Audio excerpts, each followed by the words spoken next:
Hey guys, I'm here today to do my 24 and 48 hour readathon slash weekly update. Mostly just 24-hour or 24 and 48 wrap up since I didn't really read much this week besides the readathon. So thank goodness that happened. Um, I am really excited. I was hoping to read for 24 hours, but I kind of knew it wasn't going to happen. I had kind of like a later shift at work yesterday, so I didn't get home until like 9, and then there's only 24 hours left. And I had only read like an hour and a half previous the night before. So I did make it to 12 hours though, which I'm really pumped about. And I read 588 pages, which is also really exciting. Sorry. Um, I Yeah, I feel like that's not like the fastest. Oh gosh, how embarrassing. An alarm. I feel like that's not the fastest I've ever read, but I was getting kind of sleepy while I was reading one of my books, so I was going, I think, a little bit slower than I could have been going. Actually, when you're sleepy and tired, it takes longer for your brain to comprehend words on pages. So I will start with the first thing. I finished Kurt Vonnegut by, no, I finished Jailbird by Kurt Vonnegut. I think I read about 192 pages of this. Let me see my notes. Yes, 192 pages of this.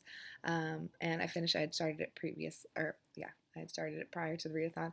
And oh gosh, I just loved this. Kurt Vonnegut is honestly, I feel like I don't see anyone else talking about him on BookTube, which like perplexes me because he's such an easy read.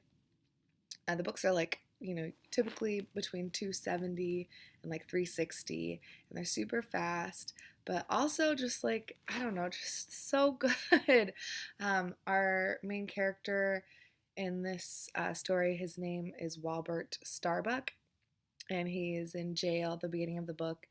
Um, and well, there's a prologue that kind of like explains how he became who he is, but it's basically like from the moment that he's kind of released from jail, and then um, like, and then after that, but it goes so like it doesn't go that far in the future because it's tons of backstory. So it's kind of, it feels like you're talking to someone and then they're just like going on tangents, like talking about how, oh, this person came to see me, and then like, this is their story and da da da da whatever. So it's really, really enjoyable.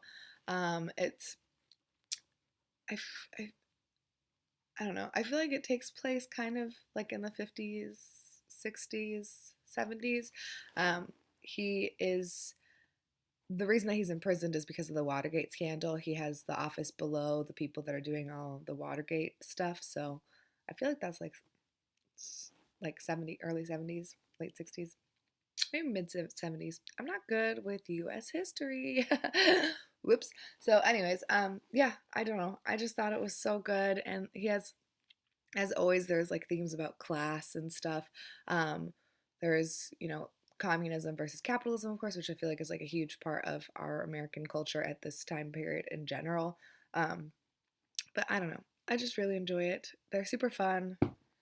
You should read it if you haven't read it. I give it 4 stars. Next thing I read was The Wizard of Oz by L. Frank Baum. And I don't know where he's from, but I'm pretty sure it's not translated. No. I read 189 pages of this because I read the whole thing, and yeah, I thought it was good. I gave it 3 stars, probably more of like a 2.5. It's fine. I feel like, I mean, it's close enough to the story, like they're silver shoes instead of ruby shoes or whatever, but who cares? Um, I just feel like there's so many things that happen in it that I wish could have been expanded. So, especially towards the end, it feels kind of rushed. Going to meet the wizard, I feel like the pacing is pretty good. But then at the end, the wizard's like, hey, I need you to go kill this other witch, and then maybe, I'll give you what you want. And so they have to go on the journey to this other witch, and then they have to go on a journey to go see. So I just feel like they have to pass through all these very exciting lands. Like there's China land, or where everything's made out of China, like the breakable stuff. So like all the people are made out of China, and then there's these like creatures that don't have arms but have heads that like hit people. Like I feel like there's just so much stuff that it would have been nice for this to have. And I know it's a series, I guess, so maybe I'll have to like look into that. Um, but it just feels like, they've shoveled, like they just kind of like had a ton of ideas and were just like, oh yeah, like right, or they, him, like, just write all of the ideas down, even though I feel like it would have been nice to have a little bit more of a story to them. Then I started Eating Animals by Jonathan Safran Foer. I got about 77 pages into this. This is where the notes start. I was really enjoying this. I stopped reading it for the readathon because I kept stopping to write down like other books because, in nonfiction books, there's a tendency to talk about other books, and then I'm like, oh, I'm interested in that, so let me write that down. And I was like, I feel like I'm reading this too slowly. So I stopped reading it and picked up something else. But I really enjoyed the last chapter that I read is words/meaning. So he has a bunch of different words. So cruelty, desperation, discomfort, food, downer. So he has a bunch of words that he it's kind of like, giving their definition, but while giving their definition, informing us about something. So I thought that was a really, really clever way of doing a chapter as opposed to just, paragraphs. So I thought that was extremely interesting. Yeah, I think it's good so far. My problem with this, it's about like animal agriculture, I guess. My only problem with this is, like I had with Fast Food Nation, it's just that it's old. I don't know why I keep doing this where I don't read books in a timely fashion, but this came out in like 2009 and it's been 8 years. Like things have definitely changed. So I feel like, the basic idea and concepts of the book will probably be pretty like relevant and good. And I had just eaten a huge breakfast burrito while I was eating this too. And so I was feeling kind of sick to my stomach because he talks about some gross stuff, and it's the animal industry. It's not good. It's disgusting. It's terrible. We treat our animals like literal, like not even like living creatures, and it's really sad. I'm kind of like, maybe I should try to become a vegetarian again, but we'll see. I don't know. I like the idea of being a selective omnivore. I just have to be more conscious about the meat that I purchase. But anyways, so yeah, I'm excited to continue reading this. And then for the rest of the readathon, I was reading The Savage Detectives by Roberto Bolaño, and this one is translated by Natasha Wimmer. And I read about 130 pages of this one, and I was actually really, really enjoying it. So you probably don't remember at this point, but I was doing this as a buddy read with a bunch of exciting booktubers whom I love dearly. And I feel like almost everyone jumped ship or didn't like it. Like I think Adam finished it. I don't think he liked it. I'm not sure if Michael. I feel like Michael probably would have finished it, but I haven't seen one of his videos in a long time for some reason. I should go rectify that. But yeah, I'm actually really enjoying this. The first section was, like diary format, and then this format, it feels kind of like when you're watching some kind of like true crime documentary, and they have like the reenactment, but then they have the part where they're interviewing someone face to face, and so you never get the questions that are being asked, but you get the person. It feels like that because then it goes back and forth between the characters. So there's like one guy that keeps, so it's like they're interviewing me and then they're interviewing Michael, for example, and then they're interviewing me again, and so it's like going back and forth. So it just reminds me of that style. I feel like you probably know what I'm talking about if you watch any kind of true crime, anything. There was a couple of sections in here that I actually really, really liked. There's this British girl that I assume meets one of our main characters. So they're basically doing interviews and like talking about what's his name? It's Arturo Belano and Ulises Lima, I think are the two names, and they're visceral realist poets or something. The problem with this book is that like, what's happening? Like, who cares? Basically, there's no like distinct plot or anything, which I like, but I don't know. I was getting a little attached to the characters, so I'm excited. I'm just nervous because I feel like Adam said that the ending wasn't very good, or like the last little section wasn't very good.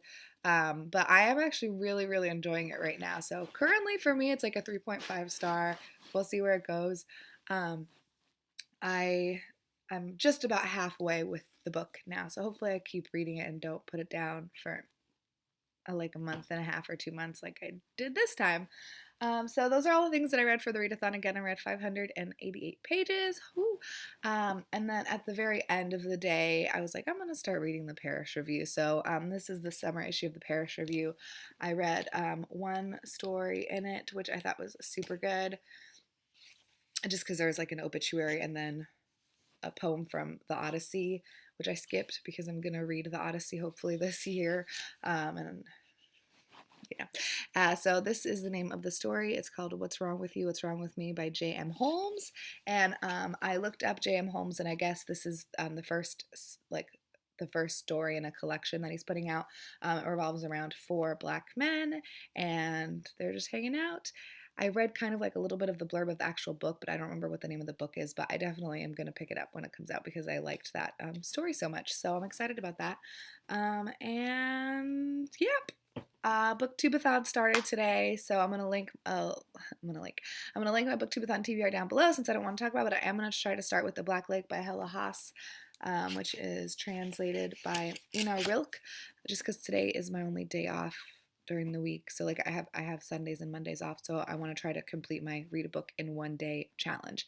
And yeah, this is such a long video as usual. Sorry guys. Let me know if you participated in the 24 and 48 readathon, how you did. It's very exciting. I won a book, which is so exciting. I won a prize.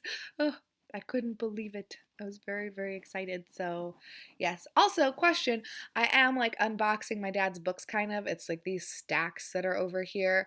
Would you guys be interested in a book haul of these books? There's a lot of cookbooks and travel books, and then these ones are like not those ones. I keep my cookbooks over here. And the travel books, I don't really know what to do because I usually keep them up there. But obviously there's no room. So I need new shelves. I need at least one more bookshelf. Ooh. Okay, so anyways, yeah, let me know if you're interested in a book haul. There's like just, I don't know. That's only 2 of the boxes, or 3 of the boxes. I've got still a bunch more. So let me know if you're interested. It would be ridiculous, probably. Okay, I'm gonna go. Bye.